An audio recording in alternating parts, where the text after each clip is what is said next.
Welcome to Dare to Be Authentic podcast. I'm your host, Mari Mitchell, and I'm so thrilled to be here with you today. And I have a very special guest. Her name is Debbie Miller, and she provides housing solutions for adult children dealing with the loss of a loved one and with the emotions involved with selling the family home or dealing with a hoarder parent or selling the estate. She's author of Doing the Right Thing, Simple Solutions, Essential Tips, and Helpful Resources for Assisting Aging Loved Ones. And she's currently working on another book about life after 50. Welcome to the show, Debbie. How are you doing today? Thank you. I'm glad to be here and thanks so much for asking me. And the weather here has just cleared up and it's great. Awesome. Same here. Beautiful sunshine. So let's talk first about what inspired you to do what you're currently doing and to write this book. Well, in 1995, I was responsible over a 2-year period for making decisions for my parents, my in-laws, and two sets of aunts and uncles who didn't have any children. Wow. And I was faced back then with few resources and many questions about what to do, who to ask, how do I choose, how do I help them? And I realized others in similar situations would also have these same questions. So after all these years of doing this, I focused on this as my career path. And I said, you know what? I'm going to put this in a book so other people don't have the troubles that I went through. So I'm trying to help people avoid doing the same things and giving them the information to empower and educate them to make good decisions. That's fantastic. I mean, we went through that with my mom. And you're right. You don't know what questions to ask. If you knew what questions to ask, you get the right answers, right? Well, the thing is that when you go to talk to these professionals, they tell you what they want you to know, not what you need to know to make a good decision. You only get one side, and so this book teaches you what your side should be so that you have some leverage. I love that. It just helps to empower people. And I just love that you're doing that. Very good. So, speaking of empowering people, what are you most passionate about when it comes to this? I think over the years, protecting the safety and the well-being of seniors, as well as educating and empowering the adult children to be advocates for their loved ones. I mean, let's face it, if you have a career and you have kids at home and you have to take them to soccer and you have a meeting with the vice president the next morning, you don't have time. And then all of a sudden you get the phone call. Mom fell. Yes. What do you want to do? I said, I don't know what to do. What do I do? And that's very important for me to help be a resource for them. Yeah. It's really great. I love that. So, tell us a little bit about how you help with the housing, because I think that's a really big deal. You know, Mary, the it just boils down to the parent or your loved one needs to decide, are they going to stay where they are and age where they are, which most people want to do, or Mhm. are they going to move? So it's two big decisions. Are you going to move? If you're going to move, where to? How do you get there? How do I get rid of all the stuff I've been collecting in my house I've lived in for 60 years and I don't know Yes. where to start?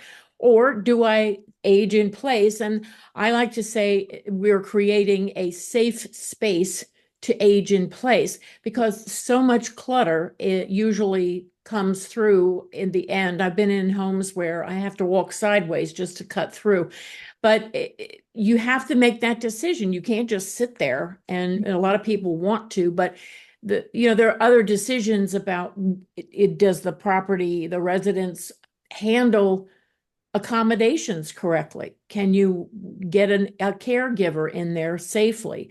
Can Mhm. you get out of your chair to use the bathroom or get to the kitchen without tripping over a rug?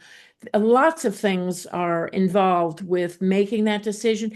And I think a lot of people, I sometimes I don't blame them because I think, why would you want to have to go through making these choices at your age? Just stay where you are. And Right. so that I think Yeah. that's a lot of the reason why people they don't want to spend the money to make the improvements so it's safe. And they just don't want to have to it's overwhelming to I them. can't imagine how wrong it would be.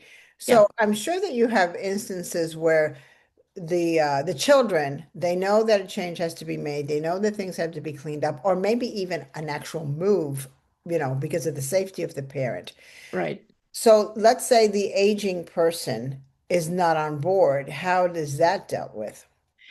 that's a challenge because a lot of times their brain doesn't say, "Oh, you need help." Their body says, "Oh, you need help." And Mm. the adult child tends to want to go in and get it over with. Just it'll make the decision now. Well, it's not. And it's going to take several conversations to get started and plant the seed, so to speak. A Mhm. number of times, though, I tell the adult child, ask your parents because a lot of times they've already been thinking about this, but they don't know how to talk to you about it. So Oh, it goes both ways. But it is a challenge, but it's something that if it's done early in the process, it can really help because it's not done overnight. It takes time to make the decision, decide where to move, and do the work to make it safe at where you are. So it is not an easy task. I think that's one of the biggest challenges because your parent or your adult loved one has to make so many decisions. yes. It's overwhelming, and they're not necessarily going to say, "Sure, let's sit down and talk about this today." It's going to take baby steps, so to speak, to get through the process. And you have to do your homework so you know, and you're not going to go in and do all bossy pants stuff. You're going to sit and listen to them and ask them what they want to do. 9 times out of 10, they've already thought about it in some capacity. It's that 1% that's the challenge. Okay, good. And so then, I love that. I love that the part about it may take several conversations Oh, yeah. because now you're aware that, okay, I can't have this one conversation, everything's settled, Mm-mm. but it's going to take several and the patience to be able to do that. And you have to ask the right questions so that you're not confronting them and ordering them around. Right. You're asking them, share with me about how you feel about this. And sometimes they have not thought about it, but most of the time it's at least crossed their mind, but they don't know how to proceed. And so it's great if the adult child has the tools and resources necessary to at least get them going in the right direction. Yes. That's really good, Debbie. I like the part of who wants to be bossed around, especially at that age. It's like Not the older many we get, the parents. less. Not many parents want to be, the adult child doesn't want to be the parent to the child, and the parent doesn't want the adult child to be their parent. To So tell them what to do. that Exactly. you have to tread softly. That's good. That's really, really good. And so your book is full and full of resources and wisdom and suggestions. Overall, what do you think is the most important message that you're bringing forth? Don't wait until it's too late. And I know, you think, oh, well, mom and dad are doing great. We saw them at Christmas or the holidays, and they're just doing fine. And then all of a sudden, tragedy or an accident or Yes. something can occur. And it leaves the adult child in the lurch about, well, do I move them closer to where I live if they live out of the area? Do I move there to be closer to them and take the kids out of school? There's just so many questions. At least do your research so that you know what's available. I mean, and there are like aging life care managers in Hmm. your area. If you just Google it and put in your zip code, you can find out what's available to you in their Right. area and in your area. You just have to not wait until it's too late because there's no do-overs after death. Once they're gone or they have dementia, you can't go ask them, well, mom, where's your life insurance policy? Yeah. What's your social security number? How about your Medicare? Who's your doctor? Who's your lawyer? Who's all the different questions that come up. And you don't think about it because mom and dad are fine, they're managing. Yes. And then emergency happens. And that's when the situation deteriorates rapidly because you're the one making the decisions. Hmm. And if your parent hasn't prepared, and even if they have, they haven't told you. So you need to get the Yes. information from them as well. Yeah. When it happened with my mom, it was just exactly like you said. She was 88 years old, living on her own, cooking on Yeah. her own. Everything was fine. And then boom, she got ill and it went from zero to 100 in a week. 30 seconds. It Yeah. was crazy. It was Yeah. crazy. So I'm so And glad it, that you're and there. and I understand your situation, and that's the one thing about the book that I'm hoping people will at least read it to understand, oh, I didn't think about that, or oh, I didn't know about that, or they didn't ask me that. or I want to know about that, but I don't know what question to ask. And Yes. so it's to really educate and empower the adult child to be a better advocate for their parent or loved one. That's really wonderful. I love that. So let's talk a little bit about authenticity since the show is called Dare to be Authentic. What role does that play for you, or even for the adult children or for the aging adult? Well, when I help an adult child and their loved ones through the process of either staying where they are or moving, um, I do it with compassion, understanding, and efficiency, because a lot of times they say, well, we have an opening for you, but you have to get here real fast. Yeah. Um, excuse me. That's the most important. I know where issues may arise, and I work to make the transition as smooth as possible. Clients appreciate my honesty and my empathy and my ability to listen to their needs and provide solutions that make sense for them. You don't have to throw out the baby with the bathwater, so to speak. There are little things you can do to make it safe for them to stay where they are. And Okay. there are other things that others can come in and help them get out of the home they're in and move to a safe space, another lifestyle. Hmm. Um, and I liken it, I liken it to renting a daughter, but a daughter who has years of experience and can help them avoid many of the pitfalls that they would face otherwise. And to me, that's my authentic self is I'm always trying to look out for them, and I treat them like they're my own parent. And a Yes. lot of times the adult child has no patience and just says, Debbie, I can't deal with this. Take it. It's like hand me the keys and I'm leaving because I can't handle it. And I've run into that a lot, but keeping both sides in the loop and Hmm. being authentic, being truthful and honest and caring is very important to me. Yes, I love that because it's important that people are honest with us. And even, there's hard things that have to be brought up. There's hard realities, harsh Yes. realities even. And if people are just sugarcoating things and not really telling us what has to be done, right? And those hard things are things that the adult child has to face, like my parents Mhm. getting older and now needs more help. And the parent has to realize I can't do what I used to be able to do when I was younger in my 20s and 30s and 40s. Now I have to have help. And it's hard for them to accept help, and it's hard for the adult child to realize they need Yes, help. absolutely. It is very Mhm. hard for people to accept help. I'm a very independent person, and Yeah, there's certain things I can't do, even though I'm not that old. But there's certain things I can't do now. I can't lift super heavy things. And sometimes I exactly. say, I don't want to ask for help, but I have no choice. Well, but even simple things like flipping the mattress and changing your sheets become big deals where you used to do that in no time at all. Now, you have to have someone come help you, and it's okay. It's okay. It's part of the passage of life. I love that you say that. I don't feel that society gives us that message. No. They have a message that you're old and you're weak, and that if you're young, everything's great, and you look young and whatever. And it's a very good message, Debbie, that sometimes that accepting help is not shameful.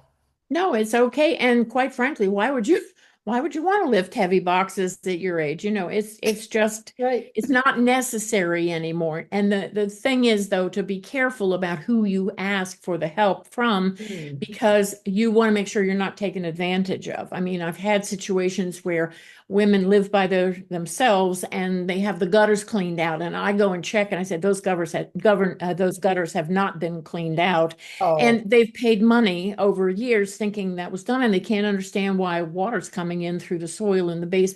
Things like that you don't think about, but you have to be cautious and make sure that you're making the right decisions, because there are many people out there who will take advantage of you willingly and that's such a good point. happily. Yeah, I didn't even happily. think of that. That is such a good point, especially if the aging parent is making decisions alone without the help of their children. Oh, even yes, absolutely. I mean, with estate sales, for example, I've worked with many companies over the years, and I have not always had, I have to vet them. And Mm. I want to make sure that if I refer you to them, that Yes. they're somebody I trust. And if if I don't trust them, I'm not going to tell you about them because I don't want you to be taken advantage of. That's fantastic. I love that. That didn't even cross my mind, but it's such a real thing. And also the scams that go around is so easy for an elderly person to So fall. much, so Yeah. much. Yeah, especially women who are aging solo Hmm. tend to want somebody to like them and want somebody to be there for them. And these scam artists will take you up on it with no problem and clean you out of your savings Yeah. very easily. Okay, very good. So I'm sure that's all in your book as well. Yes.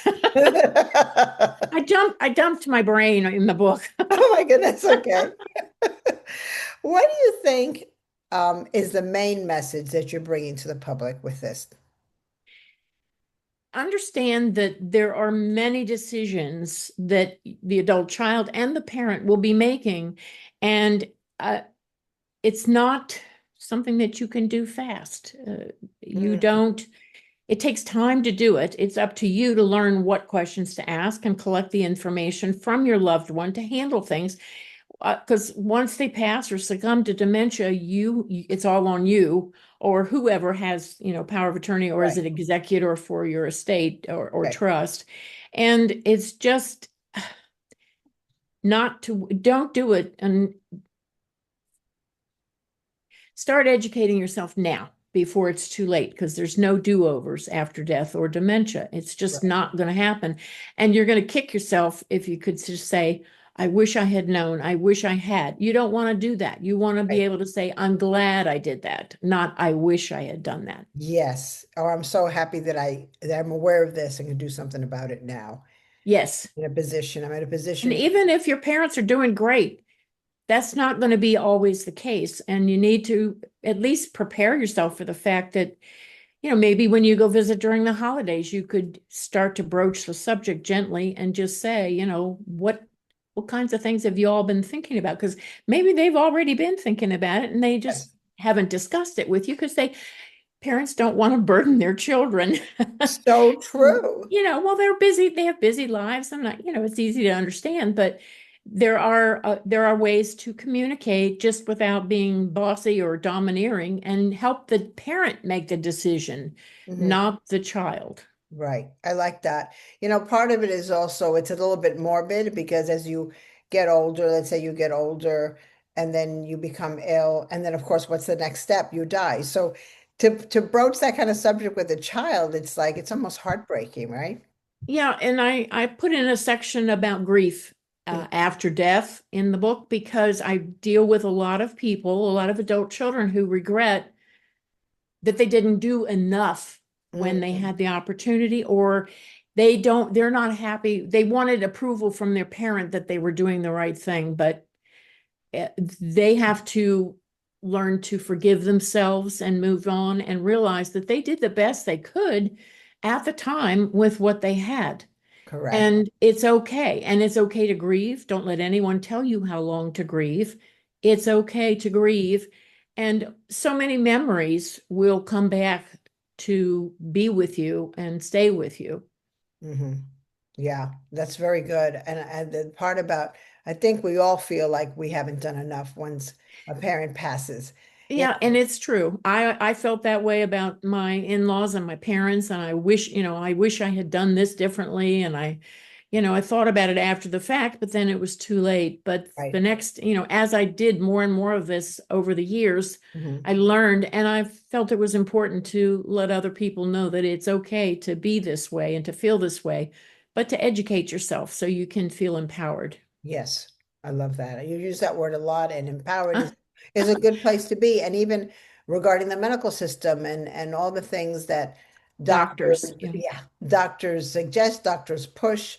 I had to deal with that and to be informed so that you can make good medical decisions, sometimes for them when they come to that point. exactly. And make sure they have all their papers lined up. They have a will that's current Hmm. and they have their life insurance policies with the beneficiaries current. And where things are so that you can step in you're already under enough emotional stress Yes. when the parent passes, but then you have to step in and clean out the house or wherever they're living.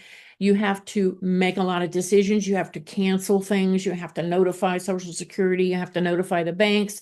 You have to notify the attorney, all that stuff. You don't need it all. So if you start making lists now of things that are important to remember, Hmm. and it's okay if it changes, just remember to ask your loved one to remind you that, oh, I changed the passwords on all my emails. Right, So right. now you can't get in. And then you sit there and say, wonder, okay, well, now what do I do?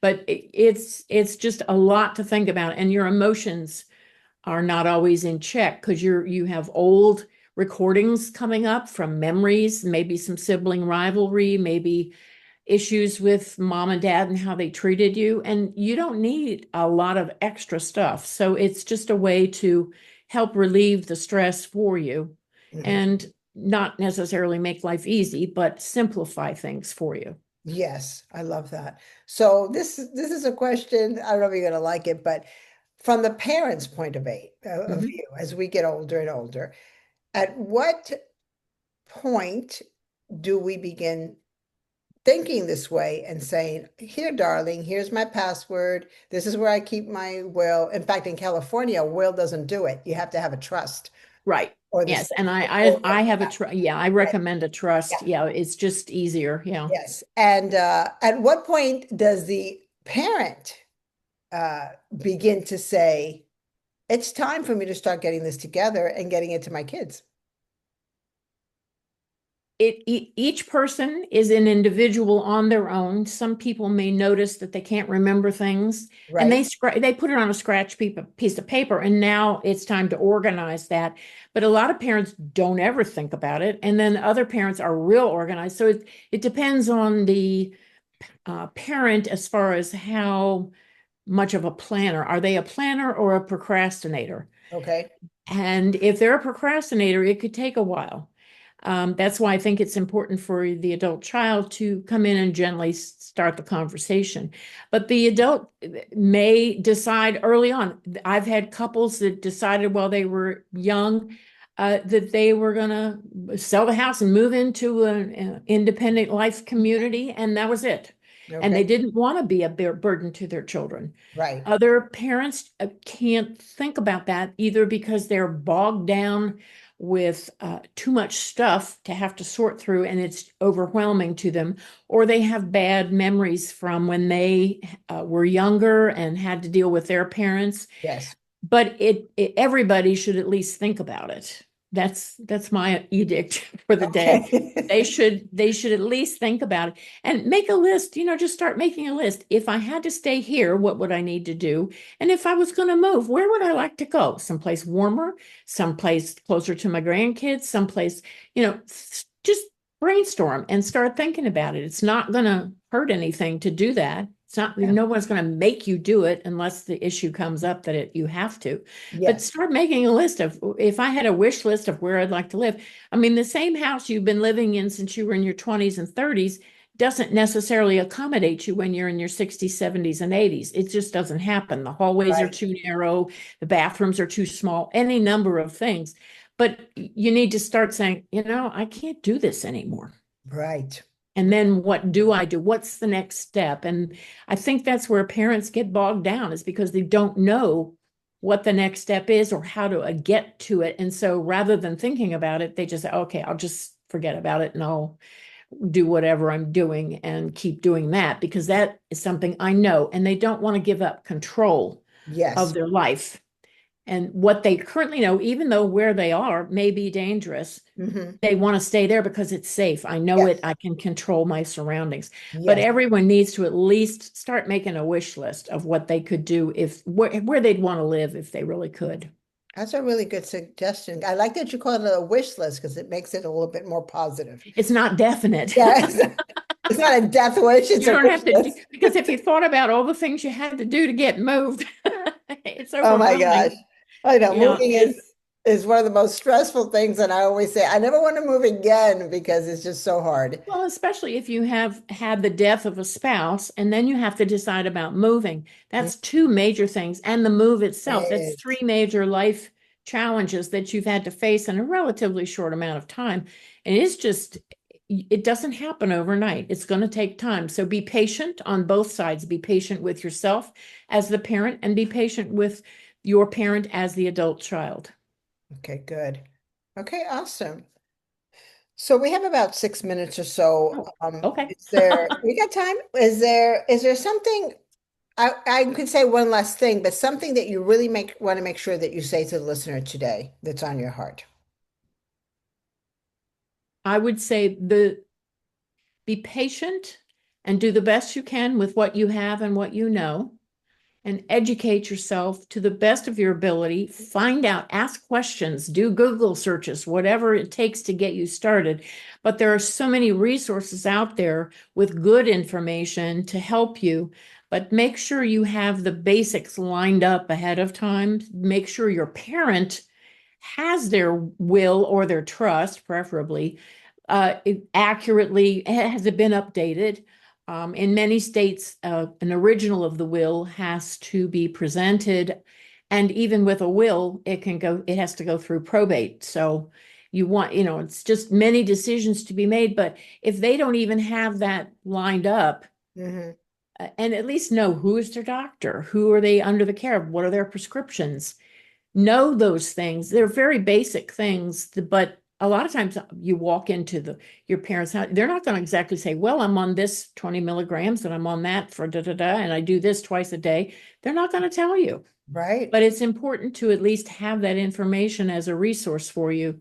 So it just do it before it's too late is my main concern for everyone, right. because the parent needs to be able to turn over control to someone else, and you may not want your child, you may not want your adult child to be in charge, and that's okay. But find someone you trust to Hmm. be in charge for you and help you make those decisions. I know a lot of solo agers have this problem Yes, that they don't have anyone, or their children are so far away, or they're not in communication with them. right. So you have to take on the job yourself and be responsible for your own life as far as how you live it, and live it to your best, That's good. especially with a little bit of time that you might have left. You never know when that's going to happen. That's true. And I like that that message is a way of empowering yourself instead of Yeah, feeling a victim, no, of circumstances. And you're going to, yeah, you either control your decisions or you let life control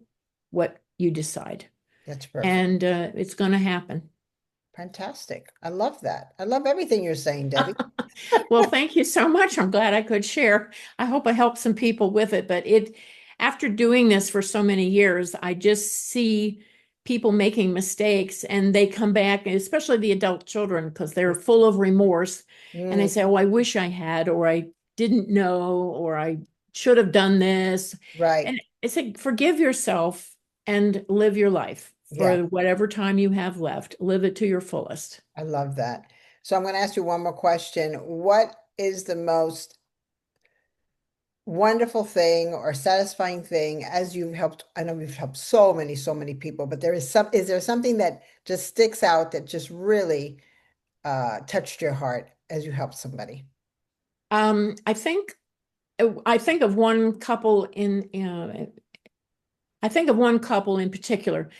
The wife had designed their 5 bedroom, 5 bath house Mm, and built it. They lived there for 45 years. They had their children, etc.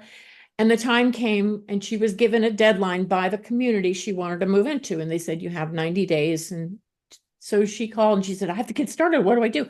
So we got her through the process and she got into this community.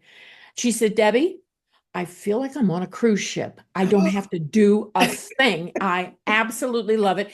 But the thing she said was, she says, I wish I had done this sooner mm, because I could have enjoyed so much more of my life with good health, her husband, that sort of thing. But she thanked me profusely. She says, I wish I had met you earlier so I could have done this sooner because I love it wow. so much. Not having all the headache and the worry about deferred maintenance is a big issue. And just Yes. taking care of stuff that doesn't need to be taken care of anymore. Let somebody else do it. And Yeah. that I think that made me feel good because so many people since then have written to me and said, Debbie, I can't thank you enough for getting me through this because it was it's so wonderful now. I don't have to deal with that anymore. That's And amazing. they can go ahead and live their lives to their fullest. And she did. She had a ball. She said, I feel like I'm on a cruise ship. I have a question. How old was she? She was in her let's see, she was 79 when she first called me, and she wrote to me about when she was about 81. And then her husband passed a few years later, but she says, I'm so glad we got to do stuff and go places and do things while Yeah. he was, while we were still a couple and could enjoy Right. it. Although she was the type who was going to enjoy herself no matter what. But um, she she kept going even after he passed, but she said, I wish I had done this sooner. And so it's a lot to think about, but you It can do is. it. It is. That's wonderful. So we'll leave it with that. It is a lot to think about, but you'll do it. So if you've enjoyed the podcast, please spread it, spread the news for adult children, for aging adults, and all of Debbie's information is down below. You can click right onto her website. And thank you so much for listening into Dare to Be Authentic podcast. Bye for now. Thank you. Thank you.